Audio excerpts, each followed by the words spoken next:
तो गाइस हम लोग वापस आ चुके हैं लेके रीबॉर्न विद द सुप्रीम डेंटियान का एपिसोड 2 लेके। तो चलिए शुरू करते हैं। हम देखते हैं कि हमें पहले बहुत सारे माना को फ्लो करते हुए दिखाया जाता है।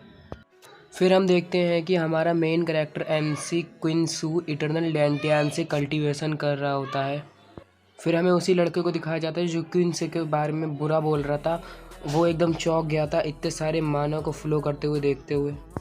फिर वही लड़का बोल रहा आखिर क्या हो रहा है ज्विन पीक के पहाड़ पे, मुझे लग रहा है कोई गड़बड़ हो चुकी है।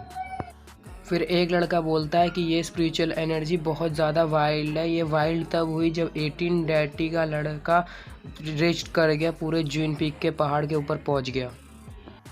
फिर दूसरा लड़का बोलता है अपने दोस्त से, क्या लगता है तुम्हें, क्या ज्विन पीक के ऊपर कोई ट्रेजर है? एक वो दूसरा लड़का बोलता है उसका दो, अगर ऐसा होता तो 18 डैटी ज्विन पीक पे चढ़ने के लिए किसी को बुला लेता, वो अपने कमज़ोर हाथों से ज्विन पीक को नहीं चढ़ता। फिर हमें ज्विन पीक के पहाड़ को दिखाया जाता है जहाँ पे क्लाउड्स में से बहुत सारा वाइल्ड माना निकल के ज्विन पीक के पहाड़ पे जा रहा होता है। फिर हमें हमारे एमसी को दिखाया जाता है जो इटर्नल डेंटियान की मदद से कल्टीवेशन कर रहा होता है। फिर हमारा मेन कैरेक्टर एकदम अपनी आंखें खोलता है, उसकी आंखों का कलर गोल्डन हो चुका था। फिर हमारा मेन कैरेक्टर बोलता है कि इटर्नल डेंटियान की रेपुटेशन बहुत ज़्यादा है, मुझे लगता है कि इसके अंदर बहुत ज़्यादा अनलिमिटेड स्पिरिचुअल एनर्जी है, मुझे ऐसा लग रहा है कि मेरे अंदर स्पिरिचुअल एनर्जी फ्लोट कर रही है। फिर वो बोलता है मेरे बॉडी के अंदर एनर्जी बहुत ज़्यादा फ्लो कर रही है, ऐसा लग रहा है कि मैं इसको बाहर छोड़ दूँ। फिर हमारा मेन कैरेक्टर हमें वापस इंट्रोडक्शन देता है कि मेरा नाम है क्विनसू। फिर हमारा मेन कैरेक्टर में शॉकिंग चीज़ बताता है कि मैं ट्रांस माइग्रेट मीन्स रीइंकार्नेशन हुआ है इस वर्ल्ड में 1 महीने पहले, और मैंने ऑब्टेन कर लिया है, मैंने हासिल कर लिया है मायरेड रेलम रजिस्ट्रेशन सिस्टम को। फिर हमारा मेन कैरेक्टर बोलता है जो सबसे हाईएस्ट जगह है जहां मैंने सबसे पहली रजिस्ट्रेशन करी है वो है एक्सेशन गेट ज्विन पीक। फिर हमारा मेन कैरेक्टर बोलता है ज्विन पीक एक ऐसा जगह है जहाँ पे सारे बच्चों को लगता है, स्टूडेंट्स को लगता है कि ये ऑर्डिनरी प्लेस है, पर ये 10,000 ईयर्स ओल्ड प्लेस है और यहाँ पे एक ट्रेजर छुपा था। फिर हमारा मेन कैरेक्टर बोलता है पर मेरे लिए 18 डैटी के लिए इस पहाड़ को चढ़ना बहुत मुश्किल था, हार्ड। फिर हमारा मेन कैरेक्टर हमें अपने रीइंकार्नेशन के बारे में बताता है कि मेरी जनरल नॉलेज के हिसाब से जो ये सेटिंग का सिस्टम है यह हमारे प्रोटैगनिस्ट को हमेशा एक यूज़लेस बॉडी में डालता है। उसे कोई भी एक्सपेक्टेशन नहीं थी कि हमें एकदम अमीर ख़ानदान की बॉडी में डालेगा। फिर हमें हमारा मेन कैरेक्टर बताता है जो असली प्रोटैगनिस्ट है, इस मेन बॉडी का असली मालिक है, वो जेम्स है, अपने पास्ट में और जनरेशन में एंसेस्टर रह चुका है फर्स्ट गेट, और वो पावरफुल मास्टर था, came fourth in large numbers का। फिर हमारा मेन कैरेक्टर हमें बताता है कि जो इस बॉडी का रियल मालिक है उसके पापा इन्फ्लुएंशियल बहुत पावरफुल है, मास्टर हैं इस वर्ल्ड के, और ये इनके बेटे की बॉडी है।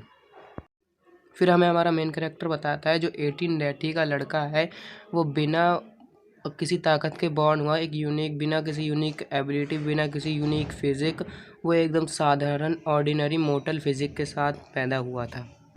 हमारा मेन कैरेक्टर बोलता है एक तरीके से ये जब बॉर्न हुआ था ये ऑर्डिनरी लड़का था और कभी भी इसने एक्स्ट्रा ऑर्डिनरी कुछ नहीं करा, पर इसके पास कल्टिवेट डिलिजेंटली थी।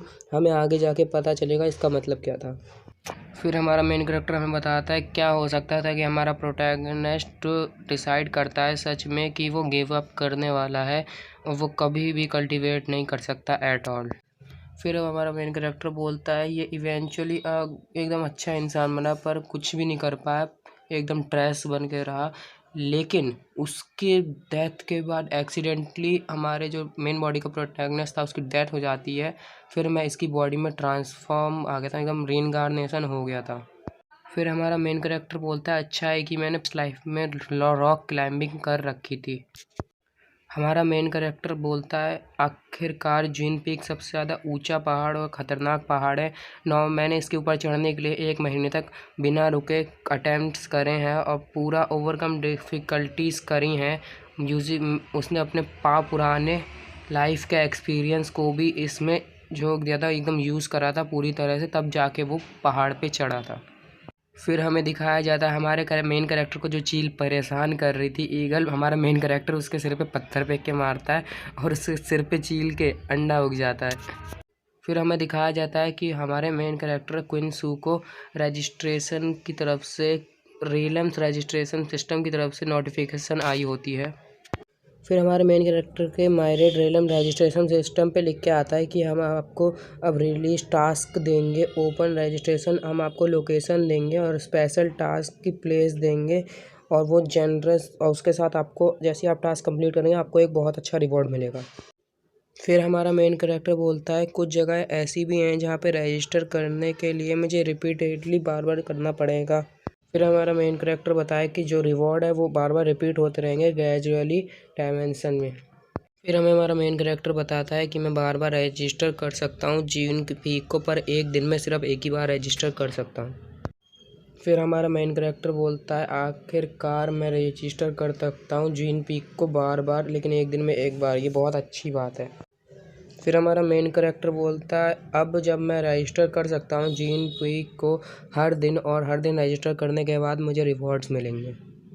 फिर हमारा मेन कैरेक्टर अपने पेट को पकड़ता है और बोलता है कि अब मैं क्या ही कर सकता हूँ, तो मैंने इटर्नल डैंटियन को कर लिया है, तो मुझे जल्दी से जल्दी कल्टीवेशन करनी चाहिए, मुझे वर्क हार्ड करना चाहिए ताकि मैं जल्दी से जल्दी कल्टीवेशन करके बहुत ऊपर जा सकूँ। और मैंने रजिस्टर भी कर लिया है सिंपली, अब मैं फ्लाई कर सकता हूँ, अब यहाँ मैं उड़ सकता हूँ। फिर हमारा मेन कैरेक्टर बोलता है कि क्या मुझे सही में यहाँ पे उड़ना चाहिए। फिर हमारा मेन कैरेक्टर बोलता है साला ऊपर चढ़ना तो बहुत आसान था, लेकिन नीचे उतरने में मेरी हालत ख़राब होने वाली है। तो हमारा मेन कैरेक्टर बोलता है कि अब जब आपने इतना देख ही लिया है तो अब आप लाइक सब्सक्राइब करके ही जाना।